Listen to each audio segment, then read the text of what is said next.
Hello, welcome everybody. Thanks for joining us in this third session of the Artist Talks.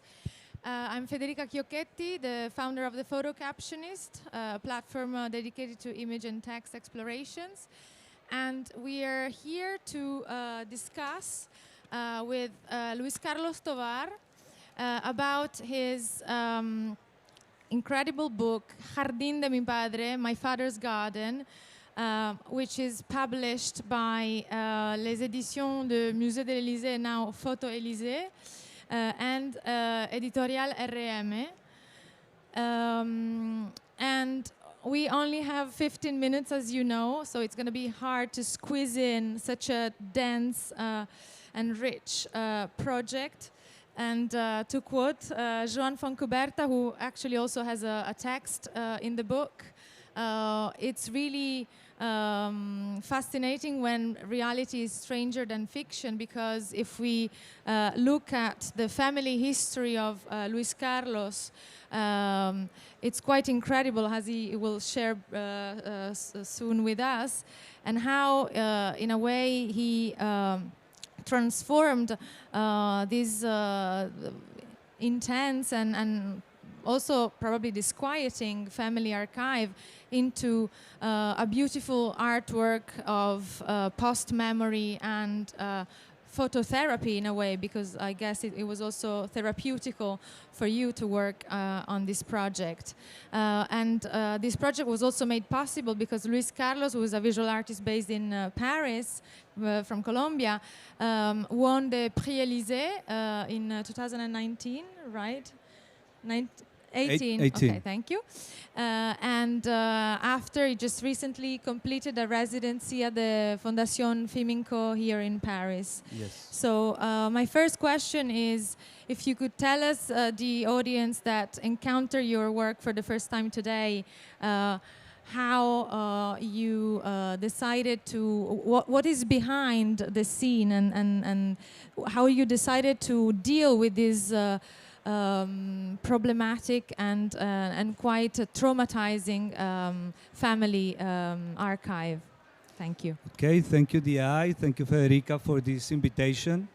The starting point of this project, it's a photograph I have never seen. It's a Polaroid snapshot that it was sent to my family by the FARC in 1980 during his kidnapped. So since I started this project, I was a child speculating how this image could be. You know, like when you see, imagine the gorilla as a photographer and the victim as it's a portrait. So this absent image provoked in me like all possible speculations and imaginations, and I construct this book with this idea of a non-image. And that's why I started the book mainly with archives, 4 different kind of archives. My main obstruction was not to photograph my father or my family. That as a performatic and a non-photographic gesture. That's the beginning of my project. And the book is structured in, I would say, chapters. I mean, if we compare it to a song, we see that there are recurrent patterns and like leitmotifs. So there are texts that you write where you kind of accompany the reader throughout the pages. And then there are thematic chapters, but also you work with ancient photographic processes. It's also a performative book. And I wonder how you came up with this very structure and all these themes and layers that mingle together. The striking point was to find the red archive that my mother kept 40 years in the old house that we lived in Caqueta. And inside these archives, there were several kind of materiality of clippings of newspaper, ectachrome diapositives, a broken herbarium, different kind of butterflies that I saw it.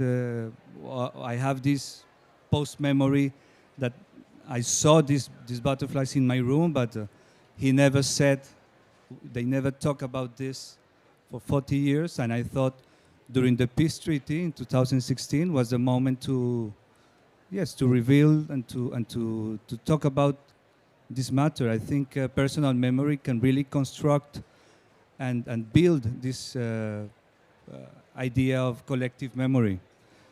Each artist, it's a institution itself to talk about memory in countries like Colombia, that it has unresolved war, and it's a paradox because the book started during the peace treaty, and we published it in a government that just broke every peace arrangement and fair discussion with the FARC, and that's it's a shame. It's a shame that this corrupt government broke this peace treaty, and I finished my book, but the country came back to war, and all these books you are seeing right now.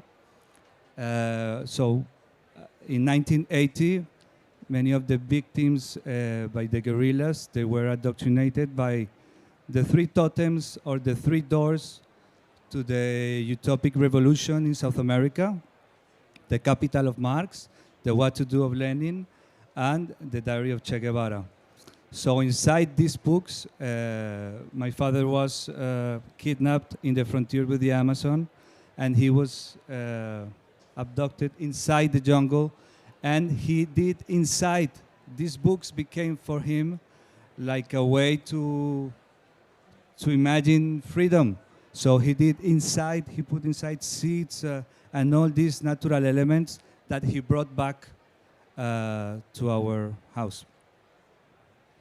And how was the relationship? How was the relationship with him in the sense, like, was he involved in the construction of this project, or is it more something that you remember from family memories and you did it by yourself? Yes, for me the title says everything. Jardín de mi padre, Jardin de mon père, or my father's garden. It's the garden is the domestication of this idea of nature.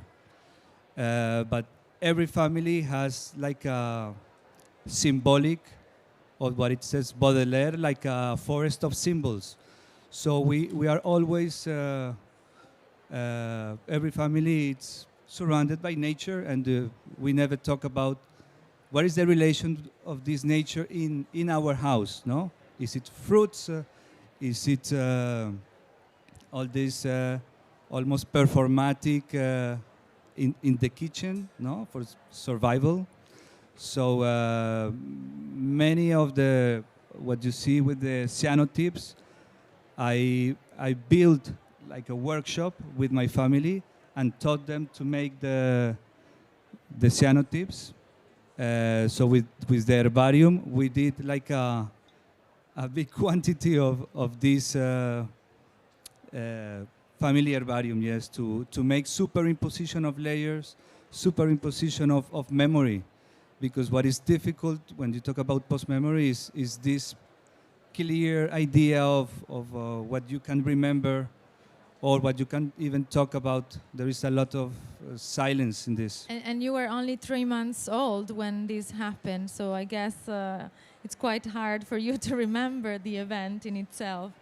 Yes, but at the end, this post-memory is like we try to go back 2-3 times, and all the family has to fly from the Caquetá to live in the center. So I was raised in Bogota. So also this distance, geographical distance, also give also like more Uh, I don't know if I could talk about objectivity or not, but it gives you more like a cold mind to talk about this and to work in these 4 chapters of the book. In all the book, you will see this pin that is the clock that refers to this idea of acupuncture of war. I believe art can really go into that and gives a little bit of to help, no, to explore this idea, not to search for the truth, but on contrary, try to play with that. Yeah, because it's also a story that you learned also through the press archive that your mother meticulously kept in this mysterious red folder that you got access many years later. So it's already filtered by the press. So, for example, there is this incredible moment where they thought that your father died at least 3 times, and then actually the FARC said no, he's alive. This is a picture of him. So it's always fascinating when you have not a direct experience with an event, but you have so many filters. So the personal recount from your father, the press, and how they kind of like clash sometimes. And I guess that's also how they impacted on the art, the richness of this book.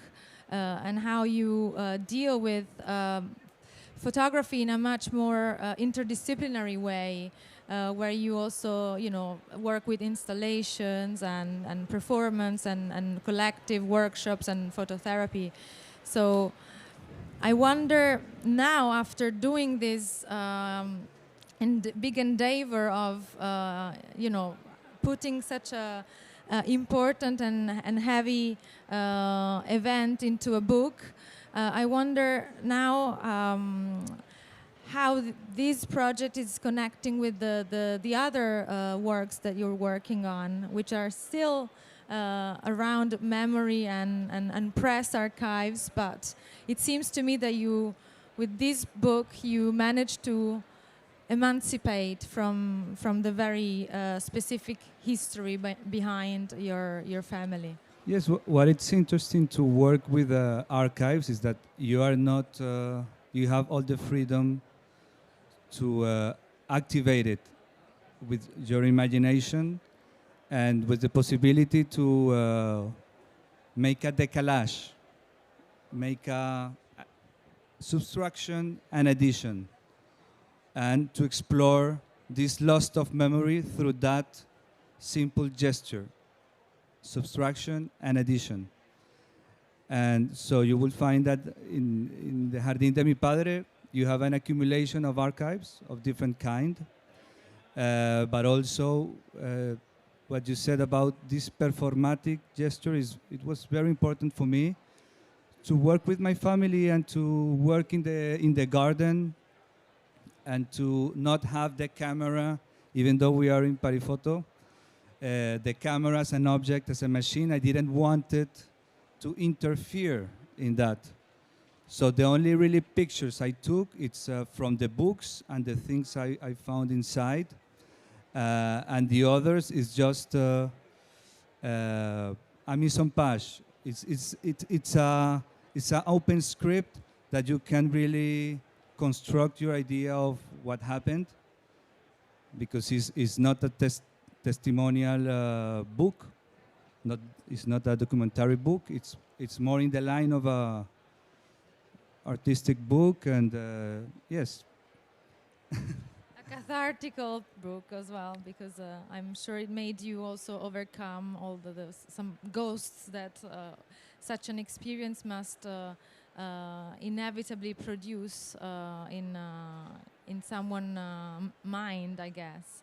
I think we have still 1 minute, so I'm gonna open it to the audience to see if they have any questions, so that we give the chance to them as well. Is there any question from the audience? Yes. Okay. So.